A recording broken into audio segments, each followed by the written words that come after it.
Hello and welcome back to my channel slash podcast edition. If you follow me on Instagram, you'll actually know that I have an actual podcast. I made, I think, 5 or 6 episodes. I can't quite remember. Whilst I was going through breast cancer treatment, it's called, what is it called? It's called Get Through Gracefully. I really should have checked what it was called before I came on to record this episode. But yeah, if you were interested in hearing about my breast cancer experience and what it taught me kind of spiritually, then I do have a podcast, Get Through Gracefully, I believe it's called. And I think you can actually find it on Spotify. But if you went onto my blog, Meditations with the Spirit, you'd find a link to it there. Or probably also in the About section, actually, of this YouTube channel, you might find it there. And you'll also find it through my Instagram. But that's not what this is about. This is a separate kind of standalone podcast. I did one a couple of weeks ago about the summer solstice. And this one is about my recent fibroid surgery. So I became aware that it is Fibroid Awareness Month this month, July. And now as we're airing the end of July, now as we're nearing the end of July, I thought I'd better say something. I thought, why not? Because coincidentally, in Fibroid Awareness Month, I have myself had fibroid surgery.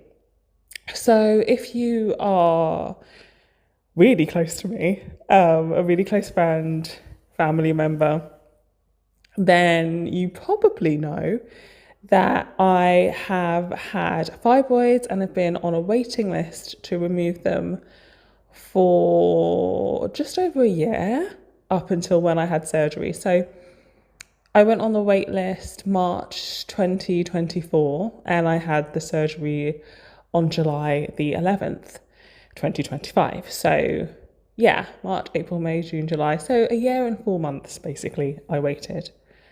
And it's interesting that I mention the podcast about breast cancer because it's kind of because of breast cancer that I found out I had fibroids. So certain family members of mine have had fibroids, so it's definitely something that kind of runs in the family, so to speak.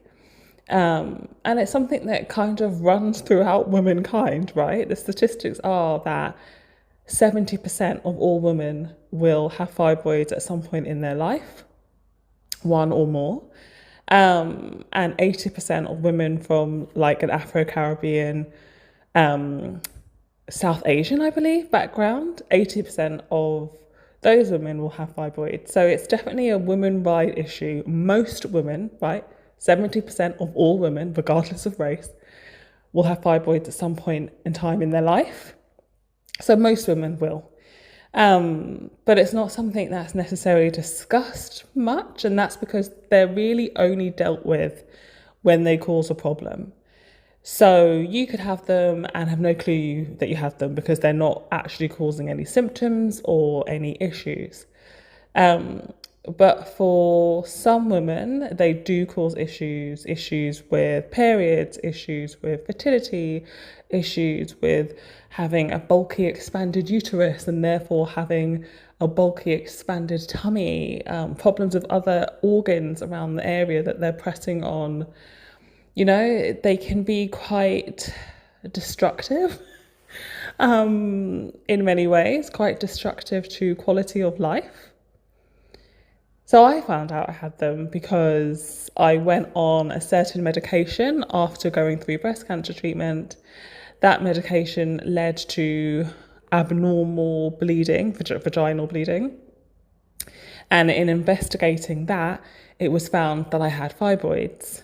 So I've been on the journey of kind of watching and waiting-ish to see just how problematic they were And eventually, when they were deemed to be pretty problematic, my gynecologist and I decided that it was time to have surgery. So, as I said, I went on the wait list March 2024, and I just had my surgery on July the 11th. So, I'm about 2 weeks out of a 6 to 8 week recovery.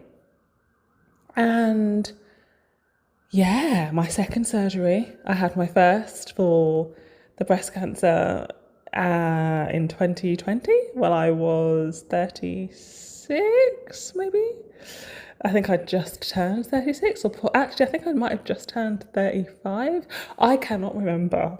Wow. I should really think about this. If I'm going to be 41 at the end of this year, then at the end of 2020, I was 36. There we go. So, yeah, this is my second surgery. It was a whole lot less scarier than my first surgery. I have all kinds of blog posts on my blog about my fear in that first, going like into that first surgery.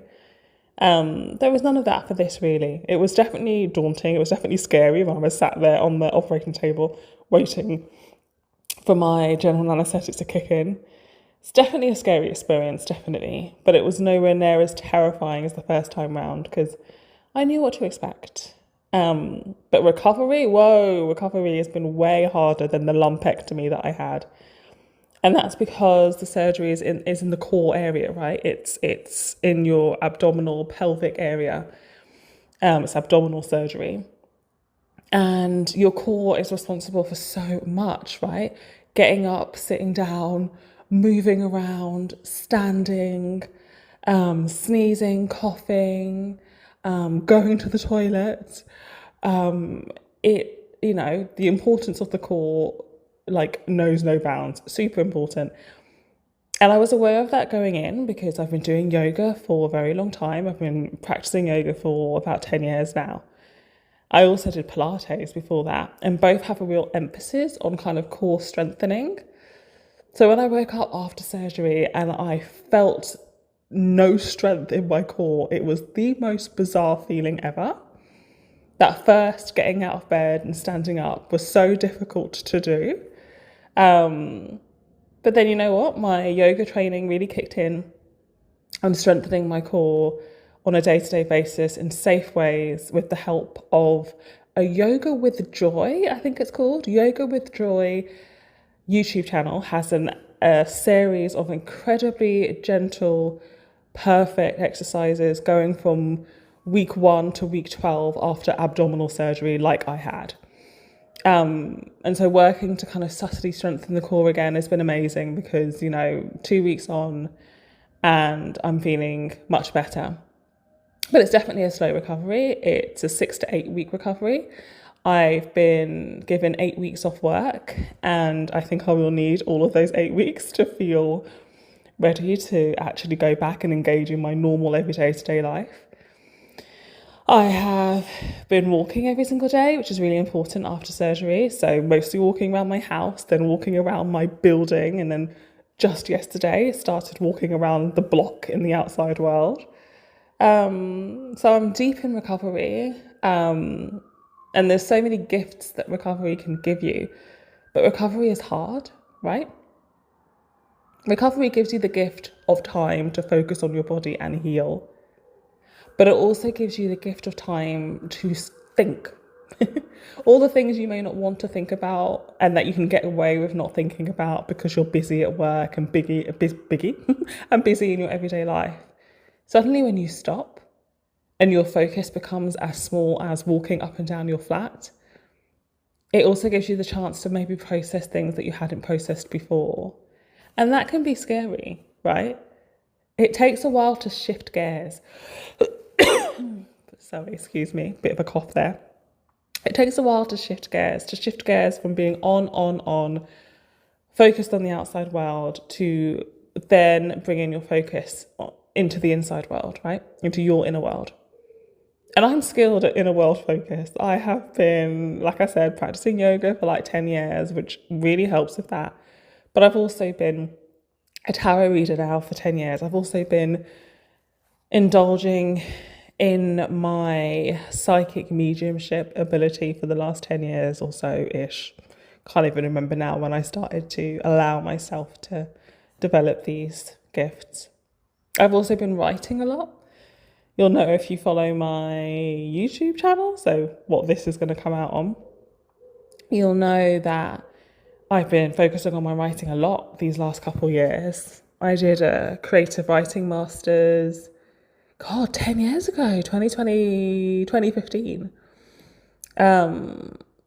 But it's only maybe in the last 2 years that I've started to actually send work out, actually work on large projects and put them out for competitions and whatnot. So, you know, I'm used to exploring my inner world, and yet recovery has a way of deeply bringing that forward in a way that can be confronting, but I enjoy it. But for those of you who are recovering from things, know that, you know, I see you. I understand that recovery is a lot more than just the physical, you know? And recovery is a big word. There's so many types of things we're recovering from, but I think all of them cause us to look inward in a way that we might never have done before. So yeah, I just wanted to come on and kind of discuss my fibroid experience. Of course, there's a slight spiritual tone because that's the way everything on my channel is, and that's the lens through which I see everything in my life. I mean, the symbology behind removing 12 fibroids in the end from my womb space is not lost on me. My womb is now open. There is now space. And that is something I'm leaning into and connecting with. Very healing in a very nurturing, you know, womanly way. So I'm looking forward to embracing all of that extra space within me, you know. All right. Thank you for listening. Take care. Bye.